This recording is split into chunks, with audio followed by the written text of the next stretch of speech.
right, today we are going to look at an excerpt from a book called Red Scarf Girl.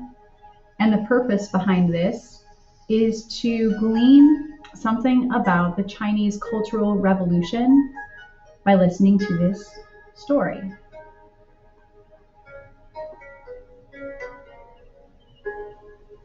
So as you guys know, when China turned communist in 1949, it was led by Mao Zedong, and Mao Zedong not only wanted to kind of revolutionize the political systems in China, he also wanted to institute a cultural revolution. And so this story is about that process.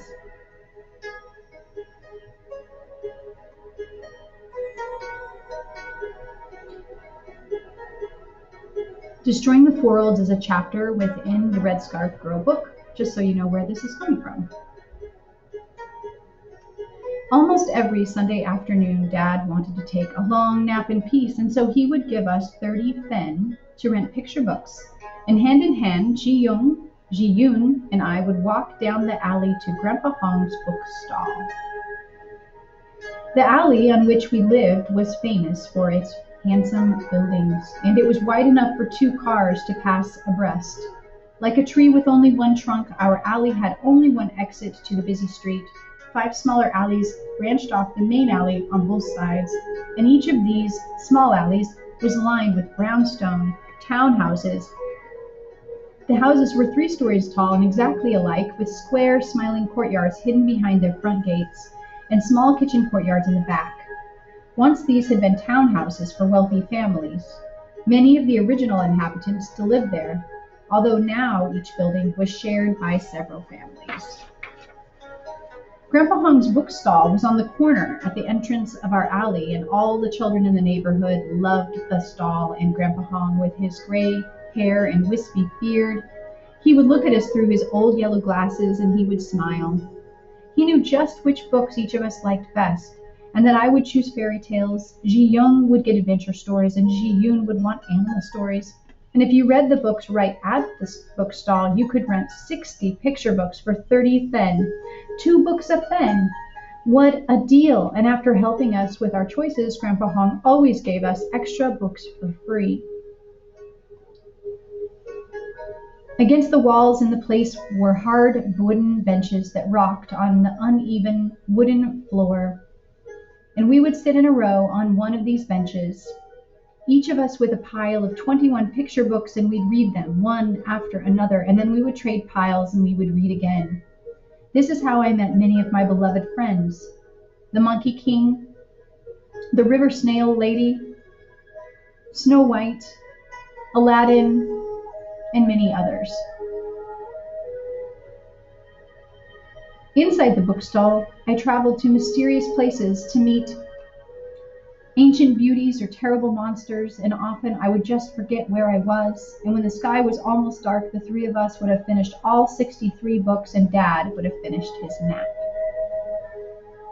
This Sunday, there were no children at the stall when we arrived, and we just settled down to read when An Yi rushed in. An Yi and I had known each other ever since we were babies, and she came to the bookstall quite often and knew just where to find me on a Sunday afternoon. Come on, you guys, she wheezed. An Yi had severe asthma. They're breaking the sign at the Great Prosperity Market.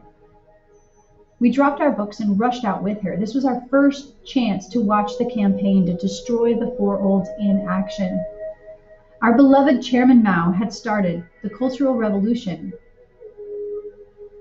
in May, and every day since then on the radio we heard about the need to end the evil of the influences of the Four Olds, which were old ideas, old culture, old customs, and old habits. Chairman Mao told us we would never succeed at building a strong socialist country until we destroyed all of the Four Olds and established the Four News. The names of many shops still just stunk of old culture, so the signs had to be smashed to make way for the coming of new ideas. The Great Prosperity Market was on Nanjing Road, Shanghai's busiest shopping street, only 2 blocks from our alley. Nanjing Road was lined with big stores and always bustled with activity. The street was full of bicycles and pedicabs and trolleys and Sidewalks were so crowded with shoppers that they spilled off the sidewalk and into the streets, and we were still quite a distance away when we heard the hubbub and ran even faster. A big crowd had gathered outside the Great Prosperity Market, one of the most successful food stores in the city. It was full of good things to eat with rare delicacies from other provinces and delicious items like dried duck gizzards that were strung up in its windows. But today the window was bare. The store was deserted. All eyes were riveted on a dense ring of people in the street. Some young men were cheering excitedly for the people inside the circle, but half the crowd were merely craning their necks and watching. We wiggled our way between the bodies, and lying on the dirty ground inside of the circle was a huge wooden sign, at least 12 feet long. It was still impressive, although the large golden characters, Great Prosperity Market, had lost their usual shine and looked dull and lifeless on the red background. Two muscular young men in undershirts, probably salesmen from the store, were gasping next to it. "Come on, try again," shouted the taller of the two. He spit upon his palms and rubbed them together, and then with the help of another, he lifted the board shoulder height. 1, 2, 3. He threw the board onto the ground. The board bounced twice, but did not break, and the two men threw the board again, but nothing happened. They put one end on the curb. "Stomp on it. That's bound to work," somebody suggested. "Good idea. Come on, let's try it." Amid a clamor of support, the two men moved the board half onto the sidewalk, and they jumped onto it. 1, 2, 3. We heard their shoes strike the hard wood, but the board still did not yield. "Damn, the 4-olds are really hard. Hey, come on, let's do this together," a tall fellow shouted in the crowd. I looked at An Yi to see if she would like to join me, but while I was just hesitating, the board became fully full of people. Ji Young had moved faster and was one of the dozen of people on it. They stomped and they bounced and they jumped with excitement. One stepped on another's shoes, hips and shoulders were bumping together. We were all laughing. The board refused to break. Even under 1,000 pounds, it just didn't give away, and the crowd became irritated and started shouting suggestions.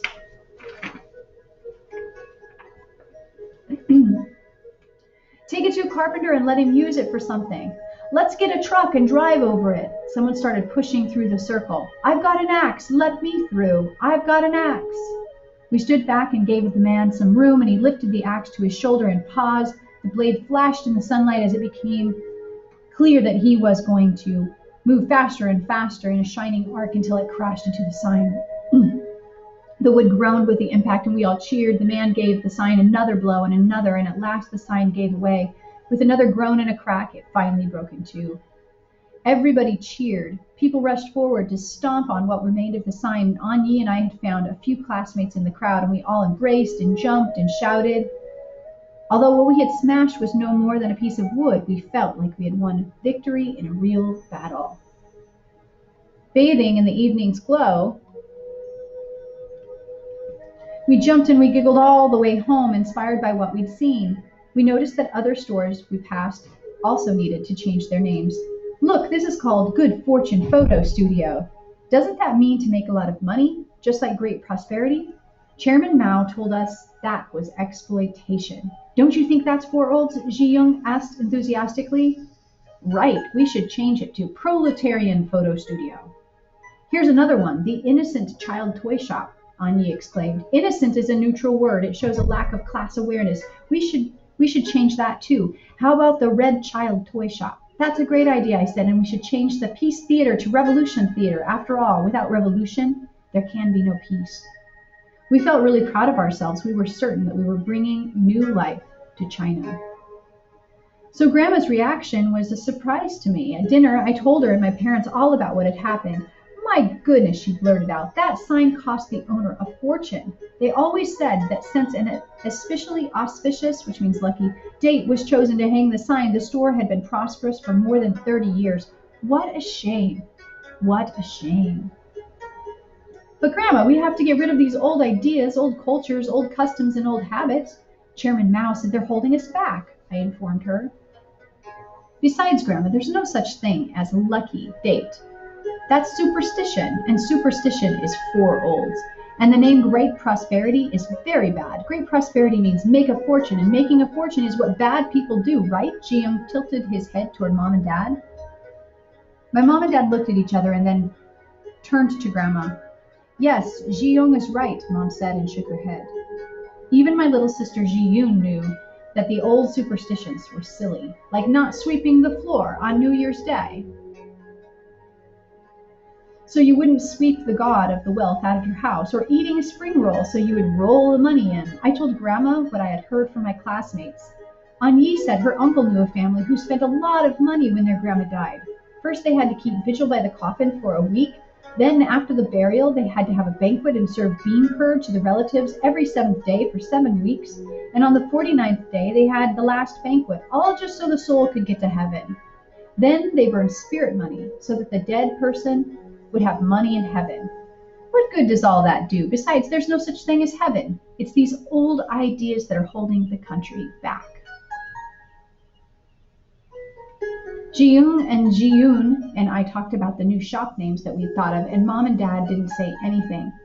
They didn't seem to be very enthusiastic about the new campaign, and that was surprising because they had been very enthusiastic about previous movements. When I was little, Chairman Mao had challenged the nation to catch up with England and America in steel production.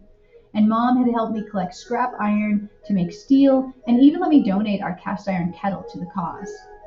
And when natural disasters had caused food shortages, Chairman Mao had urged us all to produce food for ourselves, and Mom had helped me grow pots of seaweed on the balcony, as all my classmates did. Chairman Mao's campaign to destroy the four-olds was, he said, even more important than the others.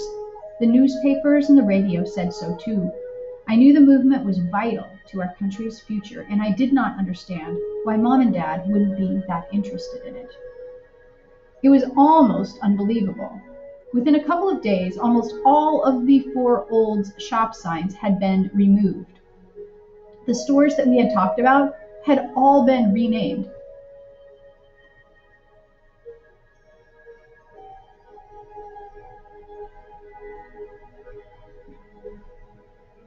Red banners now hung over the doorways as temporary signs, and the new names painted in black and white.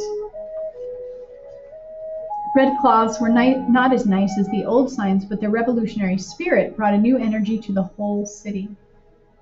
It seemed to me that the very air had become pure with the change. What excited me and my friends the most, though, was that Peace Theater really did become revolutionary theater, as we said it should. We felt like real revolutionaries at last. My friends and I had grown up with the stories of these brave revolutionaries who had saved China. We were really proud of our precious red scarves, which, like the national flag, were dyed red with the blood of our revolutionary martyrs. We had often been sorry that we were too young to have fought with Chairman Mao against the Japanese invaders who tried to conquer China, and against the dictator Chiang Kai-shek, who ruthlessly oppressed the Chinese people, and against the American aggressors in Korea. We had missed our chance to become national heroes by helping our motherland, but now our chance had come. Destroying the four-olds was a new battle, and an important one. It would keep China from losing her communist ideals, and though we were not facing real guns or real tanks, this battle would be even harder because our enemies, the rotten ideas and customs we were used to, were right inside of ourselves.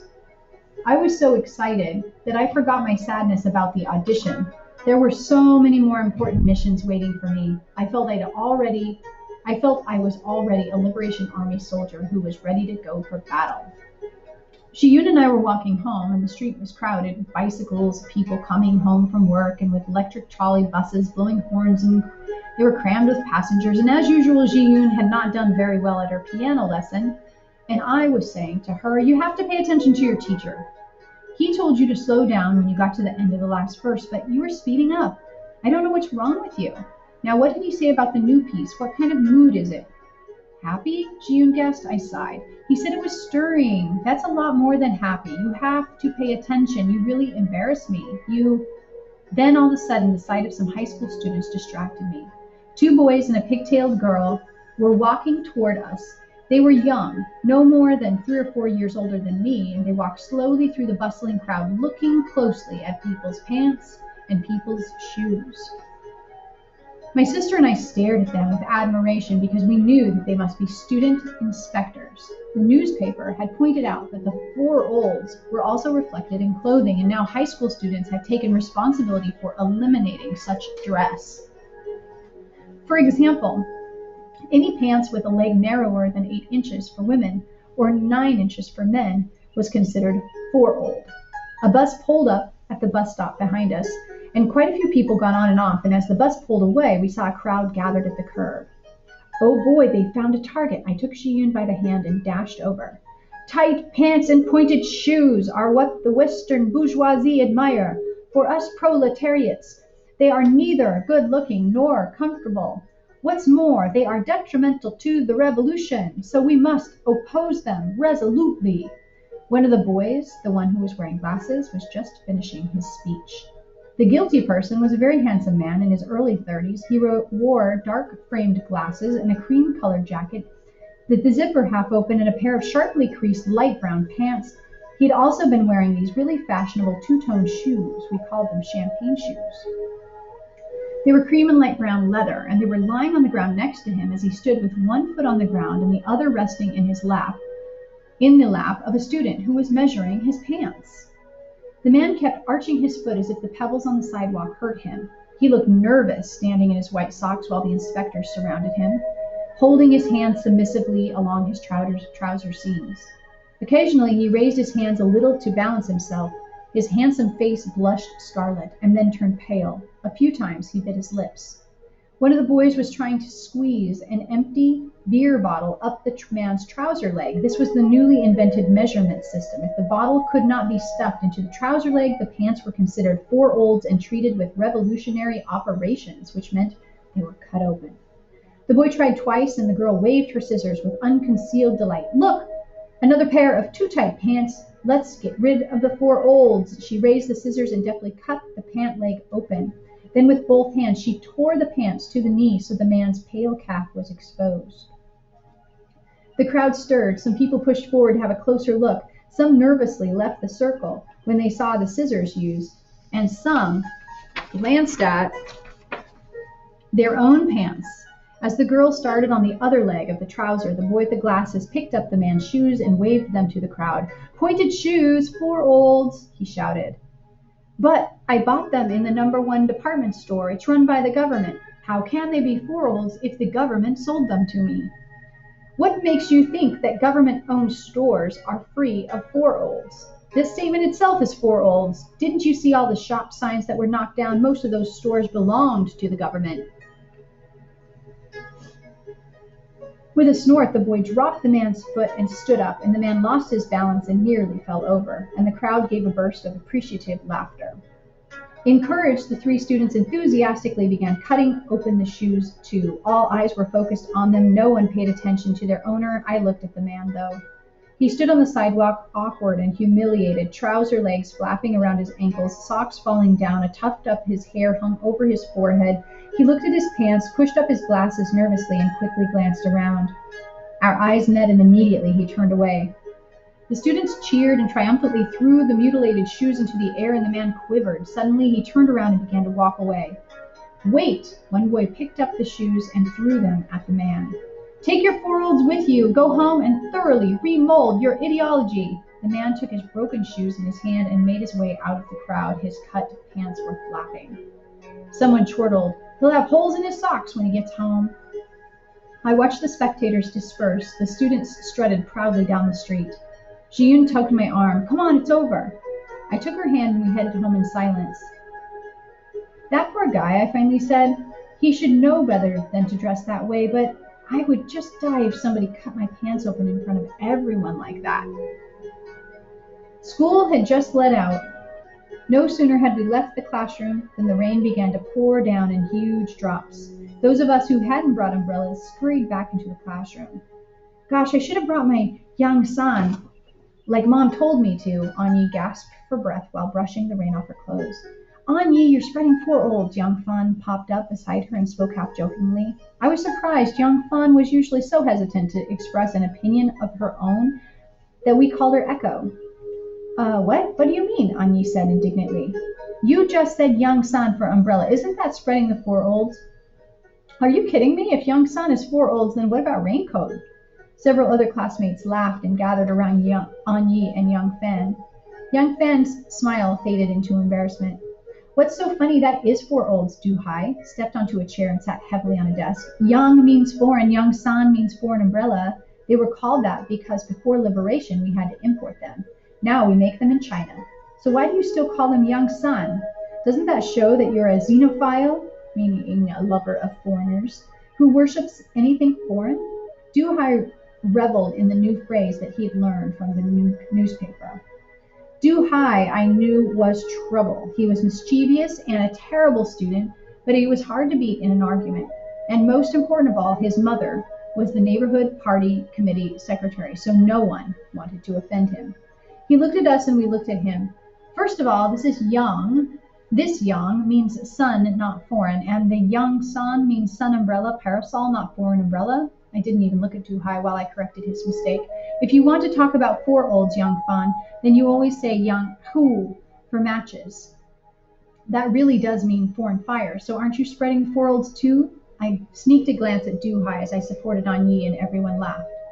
Young Fan did not expect my attack and was caught short. She looked to Du Hai for help.